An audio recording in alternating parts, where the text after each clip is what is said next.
दोस्तों, यह कहानी एक ऐसे हॉस्पिटल की है जहां इलाज कराने के दौरान लड़कियां प्रेग्नेंट हो जाती थी। आखिर उस हॉस्पिटल में ऐसा क्या होता था जिसकी वजह से लड़कियां प्रेग्नेंट हो जाती थी? इस सच्चाई को जानने के लिए आप मेरे साथ इस वीडियो में अंत तक जरूर बने रहे। और हाँ, कहानी में आगे बढ़ने से पहले आप सभी से मेरी एक छोटी सी गुजारिश है, अगर वीडियो जरा सा भी पसंद आए तो वीडियो को लाइक करके चैनल को सब्सक्राइब जरूर कर ले। तो चलिए चलते हैं कहानी की ओर। दोस्तों, यह कहानी उत्तर प्रदेश के जहां एक दीनानाथ नाम का व्यक्ति रहा करता था। उसकी बेटी के पेट में अचानक से दर्द हुआ तो वो उसे जल्दी से हॉस्पिटल ले गया।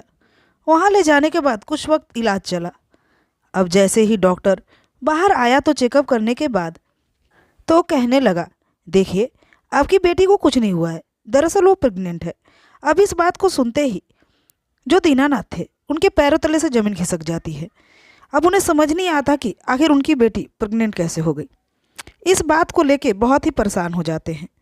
अब थोड़ी देर के बाद वो अपनी बेटी से मिलते हैं और बेटी से मिलने के बाद उस सच्चाई को जानने की कोशिश करते हैं। वो अपनी बेटी से पूछते हैं, बेटी, क्या तुम किसी लड़के के साथ बातचीत करती हो, किसी के साथ रहती हो? तब जो उसकी बेटी सपना होती है कहती है, पिताजी आप ऐसा क्यों बोल रहे हो? मेरा कोई दोस्त लड़का नहीं है और ना ही मैं किसी लड़के से बातचीत करती हूँ, मगर आप ऐसा क्यों बोल रहे हो? तब उसके जो पिता हैं कहते हैं, बेटी, जो तेरे पेट में दर्द था वो दरअसल कोई आम दर्द नहीं था, बल्कि तू प्रेग्नेंट है। अब इस बात को सुनते ही जो सपना थी वो भी चौंक जाती है, वो भी परेशान हो जाती है कि आखिर ये सब कैसे हो गया, जबकि वो किसी के संपर्क में नहीं थी, ना ही उसका कोई बॉयफ्रेंड था। वैसे भी अगर हमारे समाज में कुंवारी लड़कियां प्रेग्नेंट हो जाए तो उसके माता पिता समाज में मुंह दिखाने के लायक नहीं रहते। अब यही सोच सोच कर दीनानाथ परेशान हुए जा रहे थे। वो बार बार बोल रहे थे, तू सच बता कि तेरा किसके साथ चक्कर है। अब तो हम किसी के मुंह दिखाने के लायक नहीं रहे, मगर कम से कम तू सच तो बता दे। अब गुस्से में बेटी को लेकर घर आ गए। घर आने के बाद वो अपनी पत्नी से कहे सारी चीज़ बताए। उन्होंने बताया कि आपकी बेटी प्रेग्नेंट है और पता नहीं ये किसके चक्कर में पड़ी है, तुम खुद ही इससे पूछ लो। अब जो उसकी माँ है वो बड़े ही प्यार से अपनी बेटी से पूछती है, बेटी बता, तेरा किसके साथ चक्कर है? अगर कुछ ऐसा है तो हम तेरी शादी कर देंगे, तू खुशी खुशी अपना ज़िंदगी जी लेना। वैसे तो हम किसी के मुंह दिखाने के लायक रहे नहीं, मगर कम से कम तू तो अपनी खुशियाँ हासिल कर पाएगी। तब उसकी बेटी कहती है, यानी सपना कहती है, माँ ऐसी कोई बात नहीं है, मेरा किसी के साथ चक्कर नहीं है, ना ही मैं किसी को जानती हूँ। और अगर तुम्हें मेरी बात पे यकीन नहीं है तो उसके लिए मैं क्या करूँ जो तुझे यकीन हो जाए। इस पर उसकी माँ गुस्सा हो जाती है और उसके पिता भी गुस्सा बहुत करते हैं और उधर से आने के बाद दो तमाचा उसके चेहरे पे लगा देते हैं। अब जो सपना होती है वो गुस्से में कहती है, पिताजी मुझे पता है आप लोग तो मुझ पर विश्वास नहीं करोगे। अब यह कहकर वो सीधे छत पे चली जाती है और छत पे जाने के बाद छत से कूद कर जान दे देती है। अब जैसे ही ये खबर मीडिया तक पहुंचती है तो चारों तरफ कोलाहल मच जाता है और इस खबर को डीएसपी मैडम के पास पहुंचते देर नहीं लगती। अब जैसे ही उनके पास ये खबर जाती है कि एक लड़की ने आत्महत्या कर लिया है और वो केस उसी से जुड़ा हुआ है जैसा कि शिकायत उनके पास पहले भी आ चुका था, यानी कि उस गांव से और भी शिकायतें गई थी कि कुछ लड़कियां प्रेग्नेंट हो जा रही हैं कुंवारे में ही, और जबकि उनकी न शादी हुई है और ना ही किसी के साथ चक्कर है। फिर भी अब इस बात को जैसे ही वो जानती हैं तो वो भी बौखला जाती हैं और सीधे उस गांव में आती हैं। उस गांव में आने के बाद वो दीनानाथ से पूछताछ करती हैं और उसकी बेटी से जानने की कोशिश करती हैं कि आखिर उसकी बेटी कहाँ जाती थी, क्या करती थी। दीनानाथ कहते हैं कि जब से मेरी बेटी जवान हुई है अपनी माँ के साथ ही रहती थी, उसे तो हम कहीं बाहर जाने ही नहीं देते थे, यहाँ तक कि स्कूल कॉलेज भी हमने छुड़वा दिया था। अब भला इस स्थिति में वो प्रेग्नेंट कैसे हुई हमें नहीं मालूम। उसने तो कहा कि उसका किसी के साथ चक्कर भी नहीं है और इसी का सबूत नहीं होने की वजह से वो अपनी जान दे दी।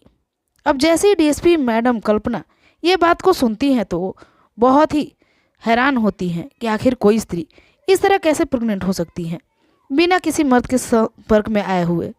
अब उनके दिमाग में एक चीज़ ठनकने लगता है कि ये केस पहला केस नहीं था जब इसने आत्महत्या किया था। ये बात अलग है कि इसको मीडिया वाले ने उछाल दिया था, मगर ऐसा केस पहले और भी हुआ था। मैडम उन सबके घर जा जाकर इंक्वायरी करती हैं, पूछताछ करती हैं, जिनकी जिनकी लड़कियां प्रेग्नेंट हुई थीं और जिन्होंने आत्महत्या कर लिया या फिर अबॉर्शन करा के अभी जिंदा थीं। पूछताछ करने के बाद सबके घर से यही पता चला कि उनका किसी के साथ अफेयर नहीं था। सभी लड़कियां बहुत ही पाबंदी के साथ जी रही थी, कोई भी घर से बाहर नहीं निकलती थी और खेती बाड़ी करके उनके पिताजी गुजारा किया करते थे, इसलिए उनकी पढ़ाई लिखाई भी बंद हो चुकी थी। अब इस स्थिति में वो प्रेग्नेंट कैसे होती थी ये उनको समझना था। तभी वो मैडम कहती हैं कि क्या आपकी बच्ची किसी हॉस्पिटल में एडमिट हुई थी कभी? अब जैसे ही ये बात आती है तो गांव वाले कहते हैं हाँ हाँ, हमारी बच्ची शहर के ही हॉस्पिटल में एडमिट थी। अब उस हॉस्पिटल का नाम लेते ही जितने भी वहाँ के गार्जियन थे, अभिभावक थे, वो सब के सब कहने लगे मेरी भी बेटी उसी हॉस्पिटल में एडमिट थी। अब दीनानाथ जो कहते हैं मेरी भी बेटी तो मैडम उसी हॉस्पिटल में कुछ समय पहले एडमिट थी, उसका इलाज हमने वहीं से कराया था। इलाज के दौरान वो तो ठीक हो गई, मगर कुछ समय बाद पता चला कि वो प्रेग्नेंट है। जो कल्पना मैडम थी उन्हें सब समझ में आने लगा था कि चक्कर क्या है। उनके दिमाग में कुछ तो बात चल रहा था हॉस्पिटल को लेके।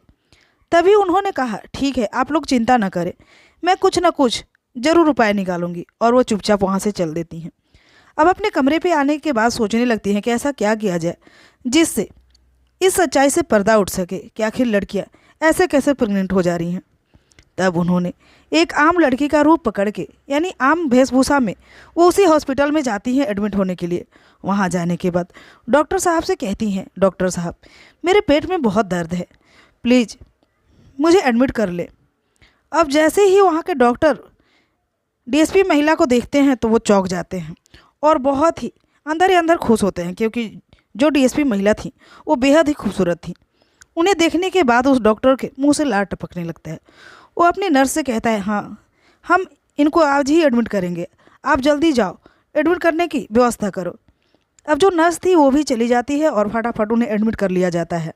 एडमिट करने के बाद नर्स को कुछ दवाइयाँ दी जाती है और कहा जाता है जाइए मैडम को खिला दीजिए। अब जैसे ही डीएसपी मैडम के पास वो गोली लेकर नर्स आती है तो उन्हें खाने को कहती है। तभी मैडम समझ जाती हैं कि कुछ न कुछ कारनामा इस दवा का ही है। अब वो समझ जाती हैं कि कहीं ना कहीं इस दवाई की वजह से ही लड़कियां बेहोश हो जाती होंगी और जो भी कुछ होता होगा उनके बेहोश होने के बाद होता होगा। तभी तो उन्हें कुछ भी पता नहीं होता था और प्रेग्नेंट हो जाती थी। अब इन्हीं सोचों के बाद वो दवा तो लेती हैं हाथ में और पानी भी लेती हैं, मगर दवा खाती नहीं है, वो चुपके से वो फेंक देती हैं और सिर्फ पानी पी लेती हैं। नर्स इस बात का ध्यान नहीं देती, वो गिलास लेकर चली जाती है। अब थोड़ी देर में ही नर्स आती है और वहाँ खड़ी रहती है। तब जो कल्पना मैडम होती हैं वो कहती हैं मुझे चक्कर सा आ रहा है, पता नहीं क्यों मुझे ऐसा लग रहा है कि सारा हॉस्पिटल घूम रहा है, मुझे कुछ ठीक नहीं लग रहा है। अभी थोड़ी देर तो मैं बिल्कुल पहले ठीक थी, फिर अचानक से मुझे ऐसा क्यों लग रहा है। तब जो नर्स थी कहती है आप चिंता नहीं कीजिए, दवा खाने के बाद थोड़ा बहुत ऐसा असर होता है, थोड़ी देर में आप ठीक हो जाओगे। अब जो कल्पना मैडम थी वो समझ जाती हैं कि ये नर्स भी उनसे मिली हुई है। अब वो धीरे धीरे बेहोशी का नाटक करने लगती हैं और बेड पर लेट जाती हैं।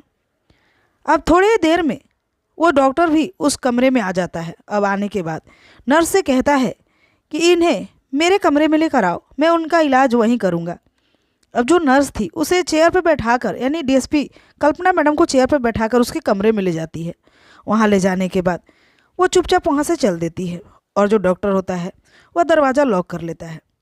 लॉक करने के बाद डॉक्टर अपने कपड़े उतारते हैं और मैडम के करीब जाने लगता है। अब जैसे ही मैडम के करीब जाता है तो वो मैडम आंखें खोल देती हैं और उसका हाथ पकड़ के उसे 2 तमाचा लगाती हैं। अब यह देखकर वो चकरा जाता है, वो शॉक हो जाता है, उसे समझ नहीं आता कि ये बेहोश क्यों नहीं हुई, होश में ही कैसे है। अब जो मैडम थी वो खड़ी होकर उसके हाथ दबोच देती हैं और अपना रिवॉल्वर निकालकर उसके कनपट्टी पे लगा देती हैं और कहती हैं तू बहुत ज़्यादा होशियार बनता है ना, तेरी होशियारी आज मैं ठिकाने लगाऊंगी। तब सुनने के बाद वो समझ जाता है डॉक्टर कि ये कोई आम लड़की नहीं बल्कि कोई एसपी या डीएसपी ही है। अब जैसे ही वो मैडम अपने पूरे टीम को खबर करती हैं कि इस तरह की घटना हुई है तो उनके सारे टीम वहाँ आकर हॉस्पिटल को घेर लेते हैं। उसके बाद उस डॉक्टर को हवालात के पीछे डाल दिया जाता है और हॉस्पिटल को सील कर दिया जाता है। दोस्तों, इस तरह कल्पना मैडम ने गांव के मासूम लड़कियों की इज्जत को बचाई और उन्हें नई जिंदगी दिया। तो दोस्तों, आप डीएसपी महिला कल्पना जी के बारे में क्या कहना चाहते हैं, कमेंट करके ज़रूर बताइएगा। तो आज के लिए इतना ही, मिलती हूँ अगले वीडियो में, तब तक के लिए नमस्कार।